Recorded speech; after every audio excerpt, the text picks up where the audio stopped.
But, you know, we want to net over it just, again, for future, the way we want to trim everything, the 10-foot height shouldn't be too much of a problem for harvesting.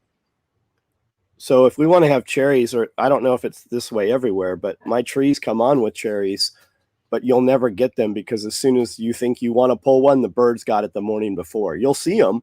Mm-hmm. So I think to have cherries, we would have to net them. Now, I could probably net the cherries, but I couldn't imagine netting a whole orchard. Do you have trees higher than your orchard that are going to have debris fall in, or will